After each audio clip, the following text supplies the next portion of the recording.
He threw food at a waitress, expecting silence. Instead, her response not only stopped him cold, it echoed across the internet and exposed him in a way his billions couldn't repair.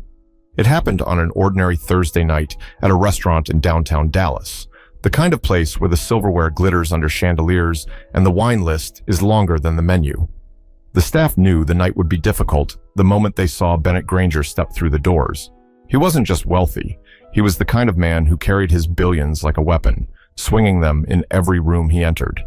Granger walked in wearing a navy suit that probably cost more than most people's rent for the year. His watch gleamed under the light, and his presence made the maitre d' straighten up a little too quickly. Conversations lowered around him. Everyone knew his reputation. He had once berated a hostess at a Boston steakhouse until she cried. Another time, he walked out of a restaurant in Miami, refusing to pay because his appetizer arrived 2 minutes too late. Stories like that weren't just whispers. They were warnings passed between servers like survival tips. That night in Dallas, the staff exchanged glances that said it all. Brace yourselves. Alyssa Monroe didn't have that luxury. She needed this shift. At 29 years old, she was working doubles, trying to piece together enough to help her younger brother pay for his classes at Prairie View A&M. She was tired, but she had the kind of quiet resilience you only find in people who have no choice but to keep moving. Granger was seated at a corner table draped in linen, his phone already out, as if the staff's only job was to orbit around him. Alyssa approached with her practiced smile, balancing professionalism with warmth. "Good evening, Mr. Granger. Would you like to start with something to drink?" He didn't look up. "I asked for sparkling water before I sat down." "Where is it?" Alyssa kept her tone steady. "I'll bring it right away." She returned within seconds, placing the chilled glass in front of him. But Granger's eyes narrowed. "Flat," he muttered. "I said sparkling." "Do you know the difference?" A hush fell over the nearby tables. Alyssa replaced it with another bottle, twisted the cap, and poured carefully. Granger finally nodded, but there was no gratitude, only impatience. The appetizers were the breaking point. The kitchen was running slightly behind, nothing unusual for a busy night. When Alyssa set the plate of seared scallops in front of him, Granger leaned forward, his voice sharp enough to cut the room in half. "Cold," he snapped. "They came straight from the kitchen, sir," Alyssa replied, calm but firm. That's when it happened. Granger lifted the porcelain plate, his face twisted with anger, and threw it. The scallops slid across the floor, sauce splattering onto Alyssa's shoes. The crash echoed through the restaurant, glassware rattling on the nearby tables. Gasps spread like a wave. A woman at the next table covered her mouth. A man muttered, "Did that really just happen?" Phones lifted discreetly, cameras already rolling. Alyssa froze for only a second, not out of fear, but out of calculation. Every server has that moment where they weigh survival against dignity. She bent down, picked up the plate, and set it back on the table in front of Granger, her hands steady. Her eyes met his. There was no trembling, no apology, just a sharp, controlled voice that carried through the dining room. "You can buy this restaurant if you want, Mr. Granger, but you can't buy respect. Not mine." The silence that followed was louder than any shout. Granger leaned back in his chair, stunned, his mouth half open as if he'd been slapped without a hand being raised. Around them, forks hovered in midair. Conversations had stopped. The entire room was waiting for his next move. But Granger didn't move. For the first time, he had been challenged, not with money or status, but with words that cut deeper than any insult. And Alyssa stood there, unshaken, the plate resting neatly before him, daring him to try again. But the real storm wasn't in that room. It was about to begin once the outside world saw what happened inside. The sound of that plate still rang in the air as if it hadn't yet settled. People held their breath, waiting to see if Alyssa would crumble under the weight of humiliation or lash out in anger. But she didn't do either.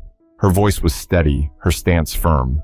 She looked directly at Bennett Granger, not as a billionaire, not as a man everyone in the room feared, but as just another customer who had crossed a line. "You think throwing food makes you powerful?" she said, her tone even, her eyes unwavering. "It only shows what kind of man you are when no one tells you no." The statement was simple, but it pierced through the silence like glass breaking. At the table near the bar, a couple exchanged glances. A young man in a denim jacket whispered, "She really said that?" Another diner, a middle-aged woman in a burgundy dress, set down her fork.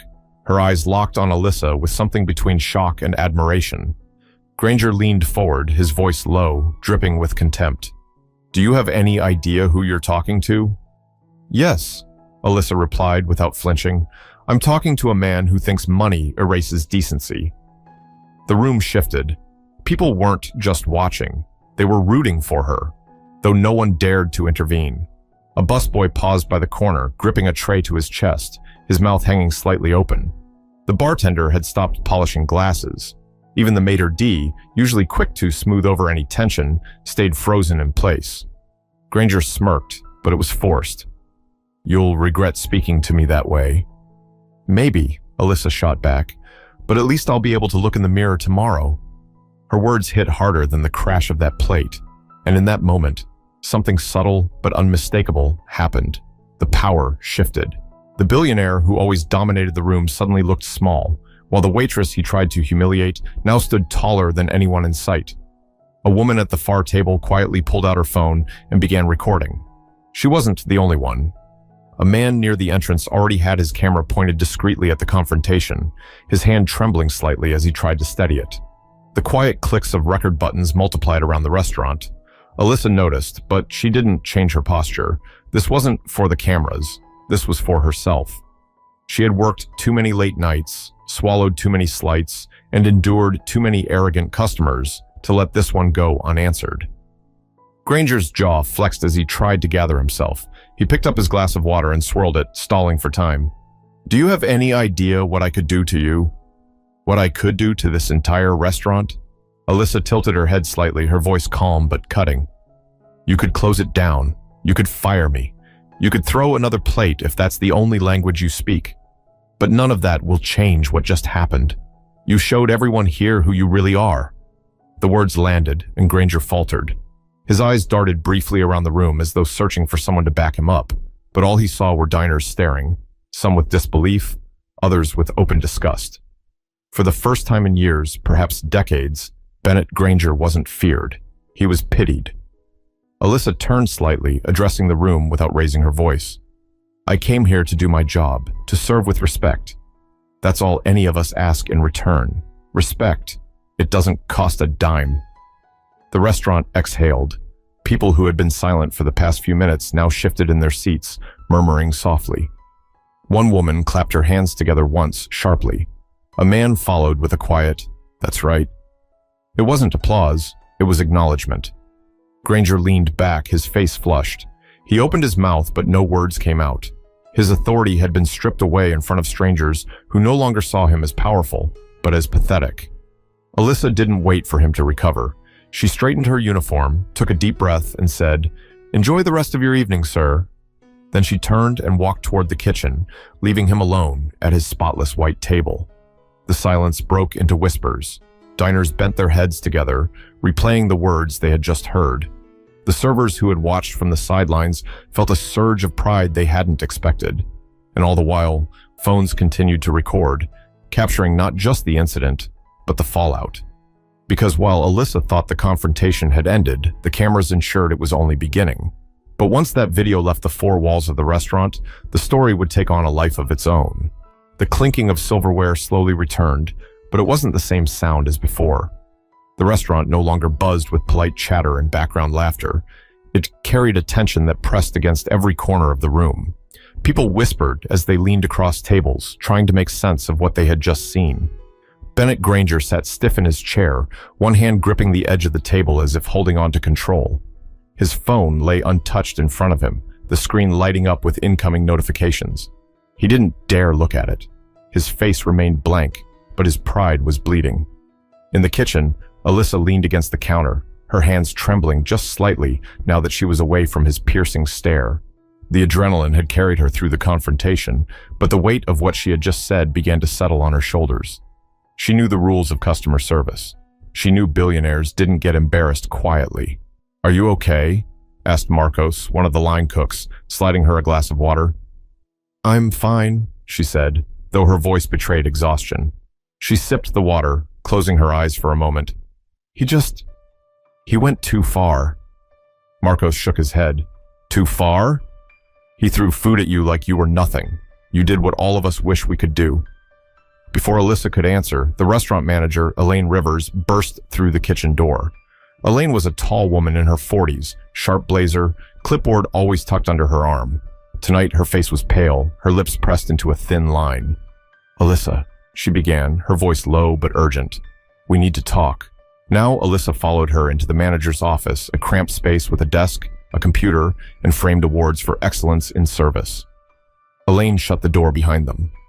"You can't talk to a customer like that," Elaine said, trying to keep her composure. "Especially not him. Do you realize who that was?" "Yes," Alyssa replied, steadying herself. "And I don't care how much money he has. He doesn't get to humiliate people." Elaine rubbed her temples. "I understand, but this is Bennett Granger. He has influence. He has power. If he complains..." "He already threw a plate at me," Alyssa interrupted. "That's not just a complaint waiting to happen. That's assault." Elaine blinked at the word. She had been too focused on the reputation of the restaurant, the looming fear of bad press. But Alyssa's words cut through the fog. Assault. That's what it was. Before either of them could continue, a knock sounded at the door. One of the servers peeked in, wide-eyed. "Elaine, you need to see this. People are recording. They're posting it online already." Elaine's heart sank. "Posting it?" The server nodded. "It's already on Instagram." Someone tagged the restaurant. Alyssa felt her stomach twist. She hadn't even thought about the phones. She'd spoken for herself, for her dignity, but now her words belonged to the internet. Elaine exhaled slowly. This could get messy. Back in the dining area, Bennett Granger shifted uncomfortably as more diners avoided his gaze. One man at the next table openly stared at him, shaking his head in disgust. Granger slammed his napkin onto the table, signaling for the maitre d'. "Get me the bill," he barked. The maitre d' nodded but didn't hurry. His politeness was measured, professional, but something in his eyes revealed contempt. When the bill arrived, Granger scribbled his signature, leaving no tip, and stood abruptly. His chair scraped against the polished floor, sending another ripple through the room. But instead of the usual awe that followed him wherever he went, he walked out into a silence, heavy with judgment. As soon as the door shut behind him, the atmosphere cracked. A woman whispered, "Good for her." Another man muttered. Finally, someone stood up to him. In the kitchen, Alyssa hadn't seen him leave. She sat quietly at the edge of the counter, replaying everything in her head. What she had said, what she had done. Elaine re-entered, softer this time. "He's gone." Alyssa let out a breath she didn't know she was holding. "Good." Elaine hesitated, then added, "And people are already talking. Not just here, online.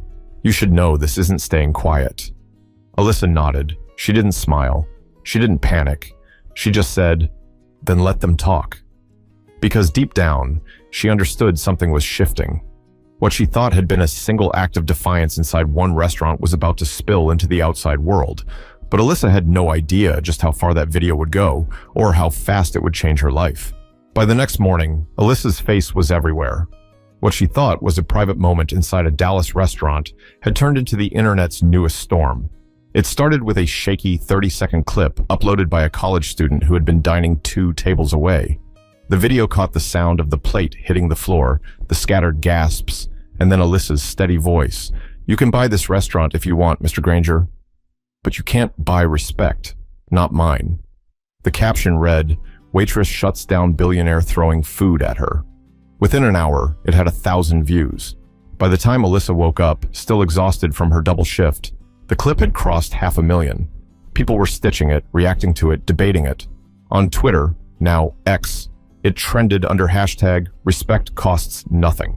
Alyssa's phone buzzed endlessly on her nightstand. She rubbed her eyes, picked it up, and stared at the barrage of notifications. Messages from friends, missed calls from coworkers. Even her younger brother, Devin, had sent her a dozen texts. "Sis, you're all over TikTok. That billionaire guy looks pathetic. Don't check comments too much, though. Some people are weird." She scrolled cautiously. For every negative remark, there were dozens of supportive ones. People praised her courage, called her a hero, said she had spoken for every service worker who'd ever been humiliated. Memes were already spreading, her words printed across bold text, her calm expression frozen in screenshots. Meanwhile, Bennett Granger's name was being dragged through the mud. Business news outlets picked up the story, framing it as yet another example of the billionaire's unchecked arrogance. A Dallas Morning News article ran with the headline, "Venture Capitalist Humiliates Waitress, Gets Publicly Shut Down." Cable talk shows latched on quickly. On a morning segment of Good Day Texas, the hosts replayed the video, shaking their heads. One of them said, "This is what happens when people forget the value of treating others like human beings." In a downtown office tower, Granger sat at a long mahogany table with his public relations team. His face was red, his jaw tight. "This is nothing," he growled. "It'll pass in a week." His head of PR, a wiry man named Colin Reeves, leaned forward nervously. "With respect, Mr. Granger, this isn't going away. The optics are terrible. You threw food at a waitress." There's no spinning that Granger's voice sharpened. "She provoked me. She disrespected me." Colin exhaled slowly.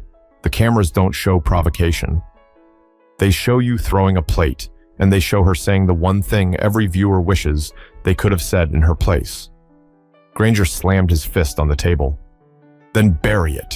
Get the lawyers involved. Threaten the platforms if you have to." Another PR staffer hesitated before speaking. "Sir, the more you fight this, the bigger it'll get. People are rooting for her. This story isn't just about one waitress anymore. It's become a symbol." Granger glared at them but said nothing. For the first time, the billionaire who prided himself on controlling narratives felt that control slipping away. Back at her modest apartment, Alyssa tried to shut out the noise. She made herself coffee, pulled her hair into a bun, and told herself she had to stay grounded. But there was no escaping it. Her phone kept lighting up, friends tagging her, reporters emailing her, strangers flooding her social media pages. Her brother Devin called her directly. "Alyssa, do you understand what this means? People are talking about you everywhere. You need to tell your side before someone twists it." "I didn't ask for this," she said quietly. "I know, but it found you. And you're handling it better than anyone else could. Just don't let them scare you." Alyssa stared out her window at the rows of cars in the lot, at the morning sun glinting on windshields. She thought about all the nights she had come home from shifts with aching feet, about the rude customers she had endured silently. She thought about her brother's tuition, about the sacrifices she'd made, and then she thought about that moment, the plate, the silence, her voice cutting through it. She hadn't planned those words. They had come from a place deeper than frustration, deeper than anger. They had come from survival. Online, the debate spread further. Some defended Granger, claiming billionaires were always targeted unfairly. Others doubled down, saying Alyssa had revealed a truth money couldn't cover.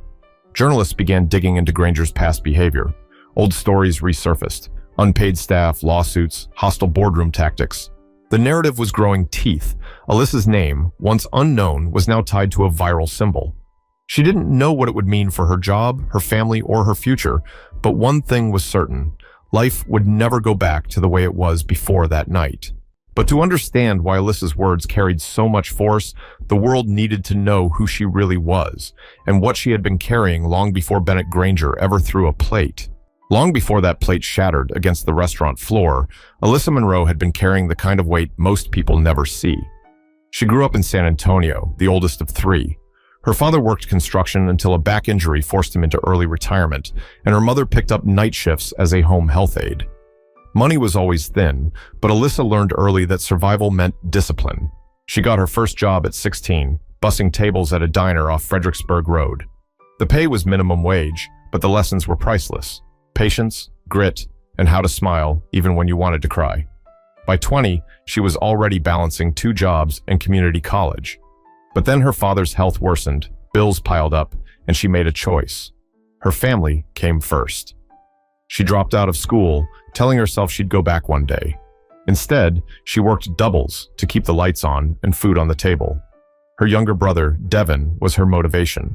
He was bright, ambitious, the kind of kid teachers pulled aside to say, "Don't waste this potential." Alyssa wanted more for him. She wanted him to have chances she had to give up. So, when he was accepted into Prairie View A&M University, she made a silent promise. She'd do everything she could to keep him there. That's how she ended up at Branson's, the upscale Dallas restaurant where Bennett Granger would eventually humiliate himself. It wasn't her dream, but it paid better than most places, and it gave her a steady paycheck with tips that, on a good night, covered more than groceries. Her coworkers knew her as the reliable one.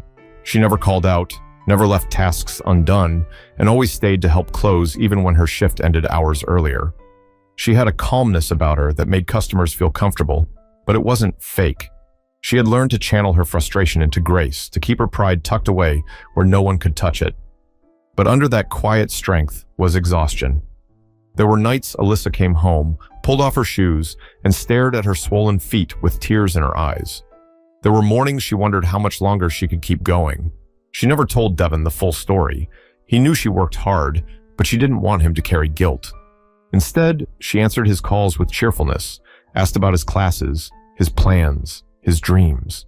In her heart, every long shift, every rude customer, every sacrifice was worth it if it gave him a chance to succeed.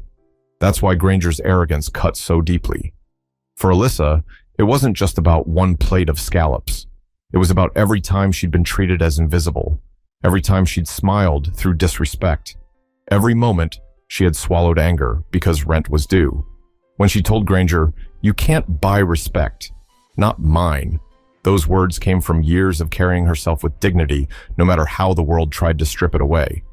The internet didn't know that backstory yet. They only saw a waitress standing tall in the face of a billionaire. But if they had known the countless nights she had worked without complaint, the sacrifices she made for her family, the small victories she clung to just to keep going, they would have understood why her response hit like lightning. Back at her apartment that morning, Alyssa sat on the edge of her bed, phone still buzzing. She thought about her mom, who had texted simply, "Proud of you.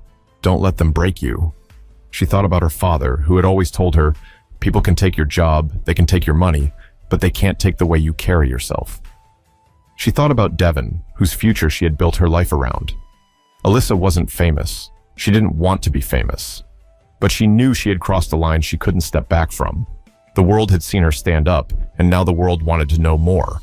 But while Alyssa's story was winning hearts, Bennett Granger's empire was starting to crack, and his reaction would only pour gasoline on the fire.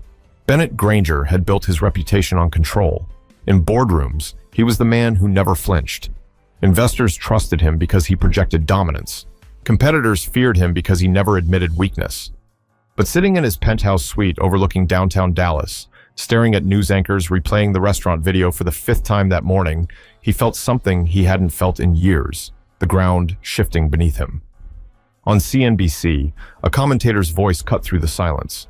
For years, Granger has been criticized for his treatment of staff. But now, caught on camera throwing food at a waitress, the narrative has changed. This isn't just bad optics. It's a reputational collapse in real time. Granger muted the television, his knuckles white as he gripped the remote. His phone buzzed non-stop with calls he didn't want to answer. He finally picked up one from Colin Reeves, his head of PR. "Bennett, we need to talk," Colin said, voice urgent. "This isn't going away. Our investors are nervous. The board is meeting tomorrow, and they expect you to address this." "I'm not apologizing to a waitress," Granger snapped. "This isn't about a waitress anymore," Colin countered. "This is about every person who's ever worked a low-paying job. They see her as standing up for them. You're the villain in their story, Bennett, and villains don't win public battles like this." Granger paced the length of the living room, his polished shoes thudding against the hardwood. "Then we buy the narrative. We make her look unstable, dig into her past, find something to discredit her."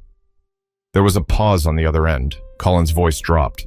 "Sir, with respect, if you go after her, it'll destroy you. The internet loves her right now. Any attempt to smear her will backfire. We need damage control, not destruction." Granger ended the call without answering, but things were already spiraling.